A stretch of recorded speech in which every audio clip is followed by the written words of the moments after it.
When they saw a black woman in scrubs, they assumed she was a janitor. What they didn't know was that she had just finished a 12-hour surgery saving 3 lives. When the racist family demanded a real doctor, what happened next left the entire hospital stunned and changed everything forever. Dr. Amara Thompson had learned to expect the worst from people, and they rarely disappointed her. At 38 years old, she was one of the most accomplished neurosurgeons in the Southeast, but most people couldn't see past the color of her skin to recognize her brilliance. Every morning at Metropolitan Hospital in Atlanta became a test of her patience and dignity. The pre-dawn hours of Tuesday morning felt no different as Amara walked through the employee parking garage. She'd been up since 4 a.m. reviewing surgical notes for 3 complex procedures scheduled that day. Her mind was already focused on the intricate work ahead when she approached the main entrance of the hospital. The security checkpoint had become a daily humiliation ritual that Amara had grown tired of fighting. As she approached, Officer Dave Martinez looked up from his newspaper with the same suspicious expression he'd worn for the past 5 years. "Excuse me, miss," Dave said, standing up and blocking her path. "Staff entrance for cleaning is around back. Main entrance is for medical personnel only." Amara stopped and took a deep breath. This was the 15th time this month. She slowly reached for her ID badge, making sure her movements were deliberate and calm. "I'm Dr. Thompson," she said, holding up her badge. "Neurosurgery. I've worked here for 5 years. Dave squinted at the badge as if he'd never seen it before. Sorry, doctor. I didn't realize." The elevator ride to the 7th floor gave Amara a moment to center herself. Standing beside her was Dr. Kevin Walsh, a young resident who'd started his rotation in neurosurgery just last month. "Dr. Thompson," Kevin said quietly, "doesn't that get exhausting, having to prove yourself every single day?" Amara looked at the young man, seeing genuine concern in his eyes. "Kevin, the energy I spend being angry about ignorance is energy I can't spend saving lives. Those patients upstairs don't care about anyone else's prejudices, they just need me to be excellent. But it's not fair." "No, it's not. But fairness isn't my job. Excellence is." The elevator dinged at the 7th floor, and Amara stepped out into the familiar chaos of the neurosurgical ward. This was her domain, where her reputation spoke louder than anyone's assumptions. Head nurse Maria Santos approached with a tablet in hand and worry lines creasing her forehead. "Dr. Thompson, we've got 3 incoming from a major accident on I-85. Multi-vehicle collision. 2 of them need immediate neurosurgical intervention." Amara nodded, immediately shifting into surgical mode. "What are we looking at?" "First patient is a 45-year-old male, blunt force trauma to the skull. Second is a 16-year-old, severe closed head injury, with signs of increased intracranial pressure. Time is critical then." "Very." "But Dr. Thompson." Maria stopped walking. "The 16-year-old's family is already here. They're demanding to speak with the attending physician. The parents seem very particular about who treats their son." Amara had been in medicine long enough to understand what particular meant in that context. "I see. Well, let's go meet them." The family consultation room buzzed with tension as Amara approached. Through the glass walls, she could see a well-dressed couple in their mid-40s. The woman, Lisa Henderson, wore designer clothes and expensive jewelry. Her husband, Richard Henderson, was talking animatedly on his phone. Also present was their 14-year-old daughter, Madison, who sat quietly in a corner chair, looking scared and overwhelmed. When Amara entered the room, the conversation stopped abruptly. Lisa Henderson turned toward her, and Amara could see the woman's eyes quickly assess her appearance. "Excuse me," Lisa said with barely concealed irritation. "We're waiting for the doctor. Are you with housekeeping?" The question hit like a slap, but Amara maintained her professional composure. "Mrs. Henderson, I'm Dr. Amara Thompson. I'm the neurosurgeon who will be treating Tyler." Lisa Henderson's face went through a series of expressions: surprise, confusion, and then something that looked disturbingly like disgust. No, that can't be right," Lisa said, shaking her head vigorously. "We specifically asked for the best neurosurgeon available. There must be some mistake." Richard Henderson ended his phone call and joined the conversation. "What's the problem here?" "This woman claims to be Tyler's neurosurgeon," Lisa said, her voice rising. "But that can't be possible. We need someone qualified, someone with real experience." Amara took a deep breath. Mr. and Mrs. Henderson, I understand you're frightened and worried about Tyler. I have extensive experience with cases exactly like your son's. I completed my residency at Johns Hopkins, did my fellowship at Mayo Clinic, and I've been performing neurosurgery for 8 years. But you're… Lisa Henderson stopped herself, but the unfinished sentence hung in the air like a toxic cloud. I'm what, Mrs. Henderson? You're not what we expected. And what exactly did you expect? The room fell silent. Madison Henderson looked up from her chair, watching the adults with the keen awareness that children often have for adult tensions. Richard Henderson stepped forward. Look, I'm sure you're very capable, but Tyler is our only son. We want to make sure he gets the absolute best care possible.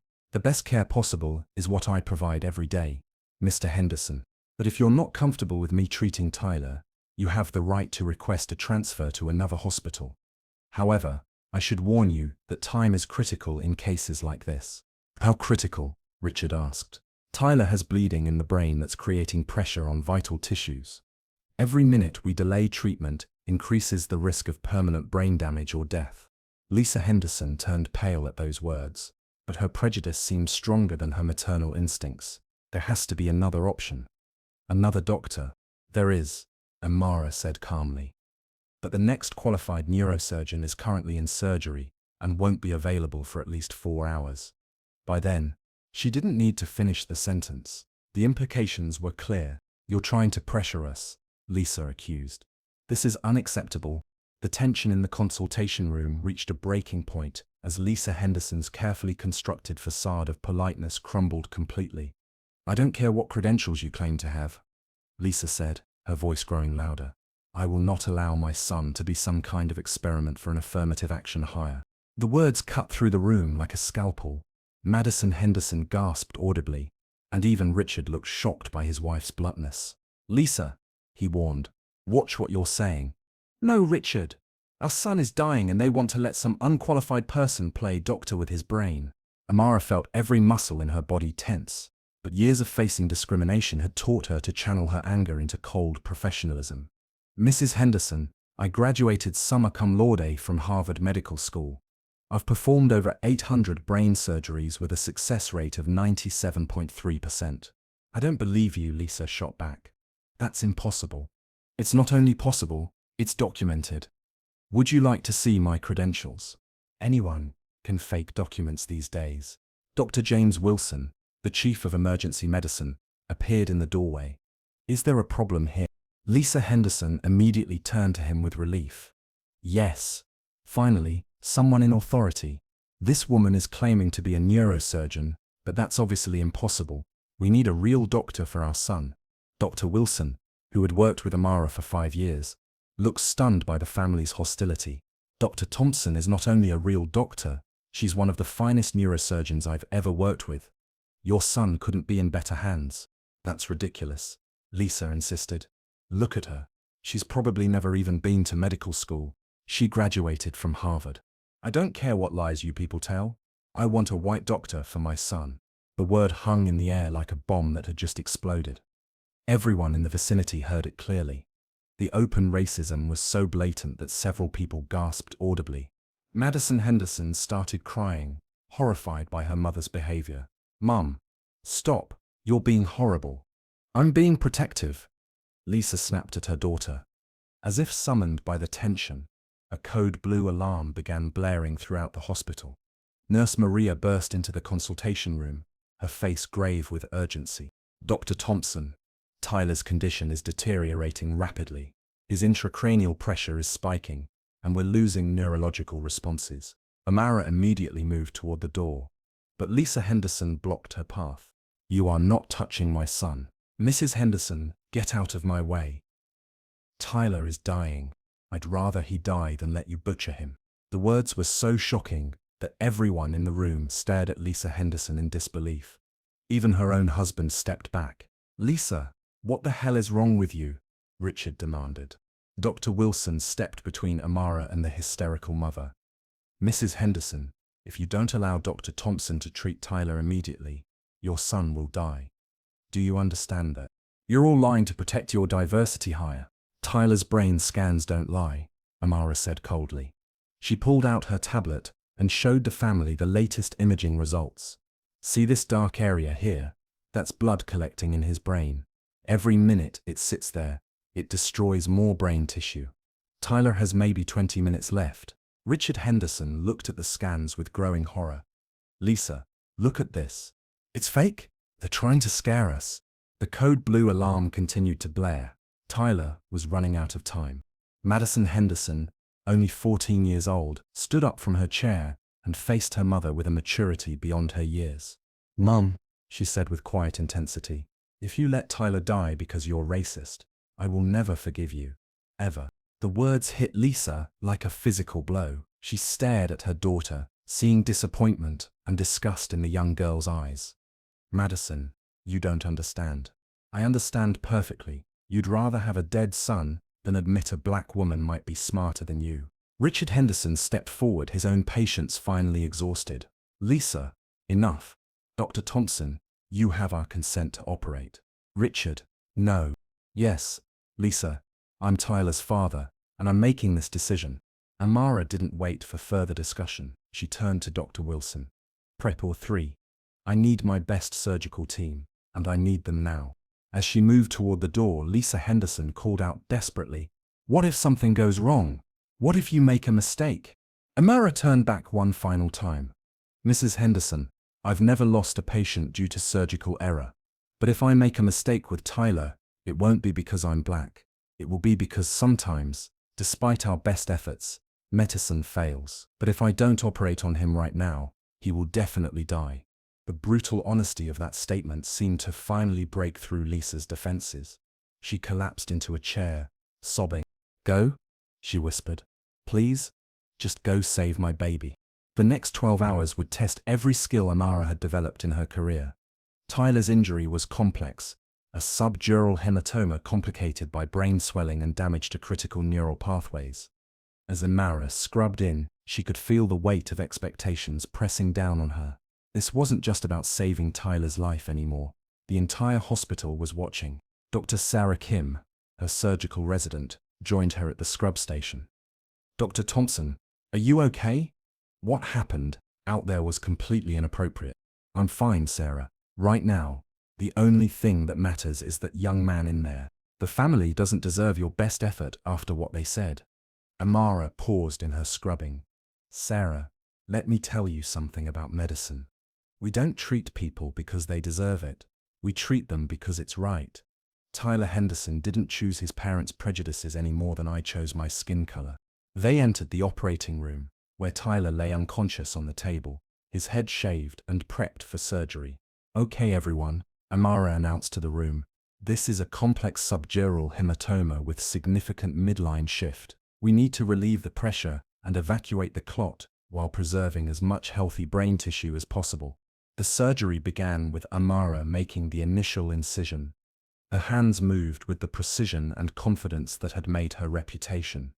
Every motion was deliberate, every decision calculated to give Tyler the best possible outcome.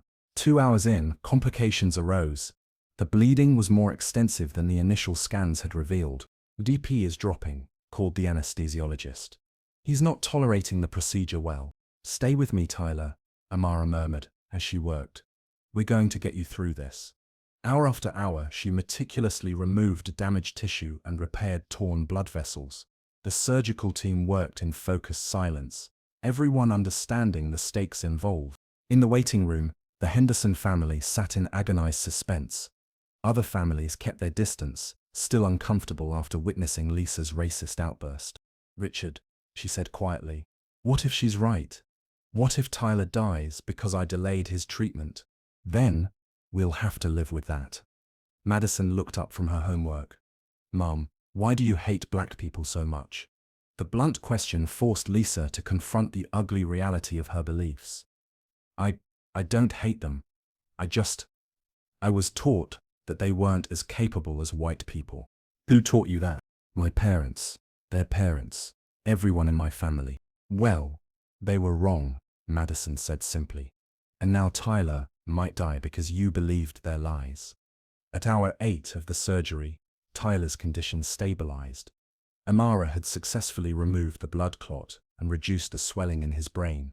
Dr. Wilson provided periodic updates to the family.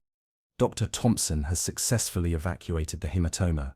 Tyler's brain pressure is returning to normal levels. Lisa Henderson received each update with a mixture of relief and growing shame. Finally, after 12 grueling hours, Amara began the process of closing the surgical site. Tyler had not only survived the operation, but showed strong neurological signs throughout the procedure. "How are his reflexes?" she asked the anesthesiologist. "Strong and responsive. All signs point to an excellent recovery." When Amara emerged from the OR, after 12 hours of surgery, she found the Henderson family waiting anxiously in the corridor. Lisa Henderson immediately stood up, her face a mixture of hope and dread. "How is he?" she asked, her voice barely a whisper. "Tyler is going to make a full recovery," Amara announced. "The surgery was successful. There appears to be no permanent brain damage." Lisa Henderson's knees buckled with relief. She grabbed onto her husband's arm as tears of gratitude streamed down her face. "Can we see him?" Richard asked. "He's being moved to recovery now. You can visit him in about an hour." As Amara turned to leave, Lisa Henderson called out to her. "Dr. Thompson." "Wait." Amara paused, exhausted but professional. "I need to apologize," Lisa said, her voice breaking. "What I said earlier, how I treated you, it was inexcusable. Mrs. Henderson, your apology isn't necessary. I did my job. But it is necessary. You saved my son's life after I said those horrible things to you. I don't understand how you could still care about Tyler after the way I behaved." Amara studied the woman's face, seeing genuine remorse for the first time. "Mrs. Henderson, Tyler isn't responsible for your prejudices. He's just a child who needed help. But why? Why would you help us after what I said?" "Because that's what doctors do. We help people. All people." The simple humanity of that response seemed to break something open in Lisa Henderson. She began sobbing with a mixture of grief, shame, and gratitude. "I've been so wrong about everything," she cried. "So incredibly wrong." Over the next 3 days, Tyler's recovery progressed beautifully. His cognitive functions remained sharp, his motor skills were unimpaired, and his personality was unchanged by the trauma. During this time, Lisa Henderson underwent her own kind of recovery. The shock of nearly losing Tyler, combined with the undeniable evidence of Amara's exceptional competence, forced her to confront a lifetime of inherited prejudices. On Tyler's second day of recovery, Lisa approached Amara during rounds. "Dr. Thompson, could I speak with you privately?" They stepped into a quiet corner of the hospital corridor. "I've been doing a lot of thinking over the past few days," Lisa began. "About what I said, about what I believe, about how I was raised." Amara listened without interrupting. "I want you to know that I looked up your credentials online, your medical school record, your residency evaluations, your surgical outcomes. Everything confirms that you're not just qualified to be Tyler's surgeon, you're probably the best choice we could have hoped for."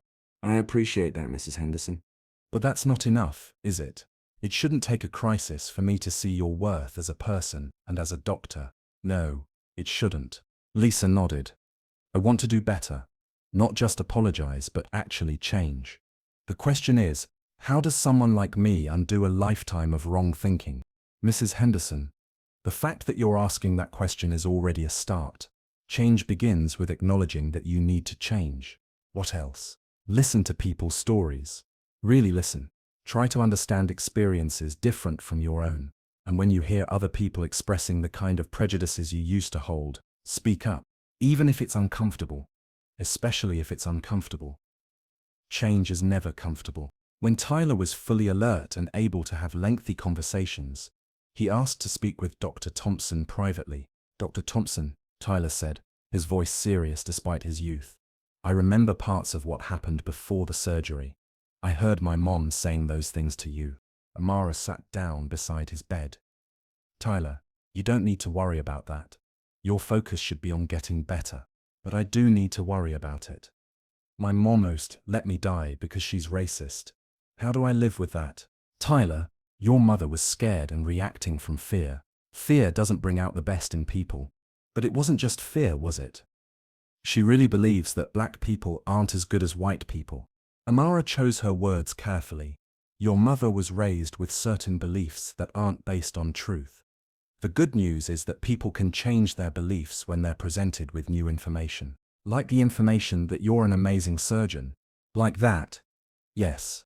Tyler was quiet for a moment. Dr. Thompson, I want you to know that I'm not like my parents. I've never thought that way. I believe you, Tyler. And I want to do something to make up for what my mum said. I don't know what yet, but something. The best thing you can do is live a good life and treat all people with respect and dignity. I will. I promise. 6 months after Tyler's surgery, the Henderson family invited Amara to dinner at their home. The invitation surprised her, but she accepted, curious to see how much had really changed. The dinner was awkward at first, but as the evening progressed, genuine warmth began to emerge. Dr. Thompson, Madison Henderson said during dessert, I wanted to thank you for being so patient with my mom. I know she didn't deserve it. Madison, your mother was in an impossible situation. Fear makes people say and do things they later regret. Lisa Henderson had been mostly quiet during the meal, but now she spoke up. Dr. Thompson, I've been thinking about something you said in the hospital, about how change is uncomfortable. You were right. These past few months have been the most uncomfortable of my life. How so? I've had to confront every assumption I've ever made about people who don't look like me. I've had to admit that I was wrong about fundamental things I thought I knew. It's been humbling and painful, but necessary, absolutely necessary. Tyler joined the conversation. Dr. Thompson, I wanted you to know that I've decided to study medicine. I want to be a neurosurgeon like you. The announcement surprised everyone at the table. Tyler, that's wonderful, but it's a long, difficult path. I know, but seeing what you did for me, seeing how you stayed focused on helping people even when they treated you badly, that's the kind of doctor I want to be. A year after Tyler's surgery, the story of his family's transformation had reached far beyond Atlanta. Lisa Henderson's speaking engagements had evolved into a formal program called Confronting Our Prejudices, which she presented at schools, hospitals, and community centers. Tyler was now a high school senior, maintaining excellent grades while volunteering at free clinics. His professors consistently praised not just his academic excellence, but his compassion and dedication to serving others. Madison Henderson was studying pre-med, inspired by both her brother's example and Dr. Thompson's mentorship. Dr. Thompson has shown me that medicine isn't just about treating diseases, Madison explained to her parents. It's about healing communities and breaking down barriers. On the 5th anniversary of Tyler's surgery, Amara received an unexpected visitor at her office. Tyler, now preparing for medical school, had driven down to deliver some news in person. Dr. Thompson, I wanted to be the first to tell you. I've been accepted to Harvard Medical School. I'll be starting next fall. Amara felt a surge of pride and emotion. Tyler, that's wonderful. I'm so proud of you. There's more. I've been accepted into their neurosurgery track. If everything goes according to plan, I'll be specializing in pediatric neurosurgery. Following in my footsteps, trying to, though I know I have enormous shoes to fill. They talked for an hour about Tyler's plans, his goals, and his dreams for the future. As he prepared to leave, Tyler had one more surprise. Dr. Thompson, there's something I've been working on for the past year, a documentary about your story, about what happened with my family, about how one moment of crisis can lead to profound change. 10 years after that fateful day in the emergency room, Dr. Amara Thompson had become one of the most respected neurosurgeons in the country. Her mobile surgical program had performed over 1,000 operations in underserved communities. Tyler Henderson was now a practicing neurosurgeon, following in Amara's footsteps and carrying forward her commitment to excellence and compassion. Madison Henderson had just completed her medical residency and was working alongside Amara in the same hospital where their family's transformation had begun. Lisa Henderson had written a book about her transformation and continued to speak across the country about confronting prejudice and embracing change. The Henderson family's story had become a powerful example of how personal crisis could lead to profound social change. Their journey from prejudice to advocacy had inspired countless others to examine their own biases and work toward greater understanding. But for Amara, the most meaningful outcome was much simpler. Every time she put on her scrubs and entered an operating room, she carried with her the knowledge that excellence could overcome prejudice, that compassion could triumph over hatred, and that sometimes saving one life could change the world. As she often told the medical students she mentored, we can't control other people's prejudices, but we can control our response to them. When we respond with excellence, with professionalism, and with unwavering commitment to our patients' welfare, we don't just heal bodies, we heal hearts and change minds. The story of Dr. Amara Thompson and the Henderson family had become more than just a medical case study. It had become a testament to the power of human transformation, the importance of moral courage, and the enduring truth that in the face of prejudice, the best response is not anger or bitterness, but the uncompromising pursuit of excellence in service of others.